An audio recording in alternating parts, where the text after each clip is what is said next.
the collapse of the castle, chapter 21. It was the dragon Furious. That was his fire exploding the witch's well, his fury that was shaking the castle to its very foundations, his shoulders that were squeezing their way upwards, breaking the stone around them, his shrieking anger that was making its way to the surface. The shock of the hut exploding distracted Alvin's attention for one moment, and One Eye broke free. And as the fury grew and grew, the Vikings' towers did tremble. The solid stone moved beneath their feet as if it had turned to ocean. Great cracks appeared in the ancient castle, like the splitting and breaking of an iceberg, lumps of stone raining down from the shaking battlement. The edges of the hole where the hut had stood just moments before fell in on themselves as the dragon Furious burrowed upwards with his powerful claws. His great fountain of fire and smoke went shooting up hundreds of feet into the air, sending dragons and humans scurrying and fleeing in all directions.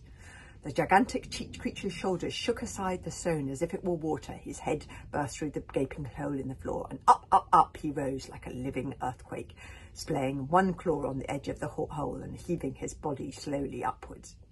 With a last shrugging scream, he leapt free of the stone and the earth, and into the air, his spreading wings bursting a trembling tower into pieces, his mighty wingspan darkening the sun like an enormous cloud. Petrified, the Vikings stared upwards at their terrifying enemy, and for the first time they realised too late that while they were absorbed in their own human drama, and even the sentries at the castle were watching the battle for the crown of the Wilder West, dragons had been creeping across the sky towards the castle. Hostile dragons, rogue and red-rayed dragons, and now the sky above was dark with dragons. The dragon Furious shot his flame to left and right in a screaming fiery river. Now, if Hiccup had still been the king of the Wild West, the domestic dragons would have replied to the dragon Furious that they were already free, thank you very much, and the great dragon rebellion might have stopped before it even started. You cannot rebel if you are already free. You see how near Hiccup was to triumph, so near and yet so far.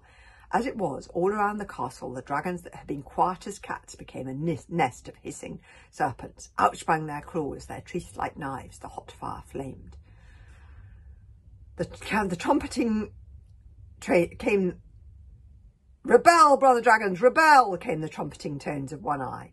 "The humans are our mortal enemies now. Join us, O my brothers, in the red rage and rebel." All around the stadium, the echo came, quiet at first, the whisper went, "Rebel!" Then louder still and louder, "Rebel!" they spat, "Rebel!" they hissed, and with one accord, like a dragon cloud, they turned upon their masters. "Rebel! Rebel! Rebel!" With surprised yells, the Vikings drew their weapons to defend themselves as dragons leapt upon their bats, lion claws raking, and the hot fire burnt their unprotected skin. All around Hiccup, the battle raged, dragon against human. The air was filled with the screams of the attacking dragons, the Vikings barely able to believe that they were being fought by the very same creatures who had fed from their hands and slept at their firesides. It was as if some alien wild spirit had got into them, as if they had been cornered by a previously unsuspected enemy. Stoic, abandoned by his captors but still unarmed, was faced by his own dragon, Bullheart, crouched down low like a tiger about to spring, growling deep in his throat, the anger glands thick about his neck. "Down, Bullheart, down," commanded Stoic, but Bullheart did not appear to hear him. He kept his steady cat's eyes on Stoic as he crept slowly forward. He seemed to be growling, but if Stoic could speak Dragonese, he would recognise the following words. "Join the red rage and rebel. Make red your claws with human blood. Obliterate the human filth. Torch the humans like a wood. The rebellion is coming." Stoic swallowed. "Down, Bullheart," he said. Bellowing did not seem to be doing its usual magic, for the dragon crept on nonetheless.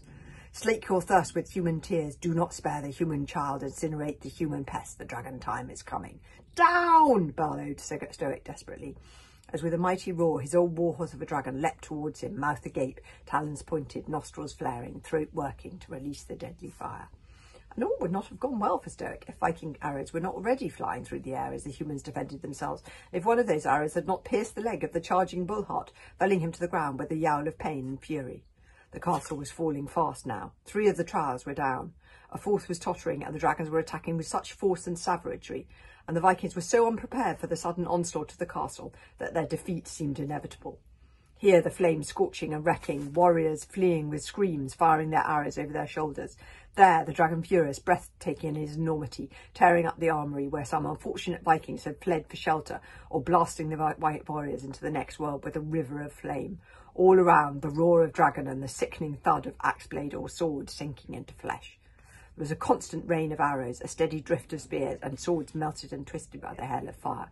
The Vikings had got hold of their catapults, and they were using these against the dragons, causing terrible injuries, but the Vikings were not winning. Hickok could see this even as he squinted through choking clouds of smoke, panting, desperate. They were losing.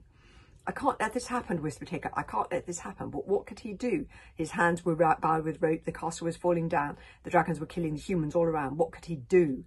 Toothless, shouted Hickok into the uncaring air. Toothless, please come here. I need you. Toothless.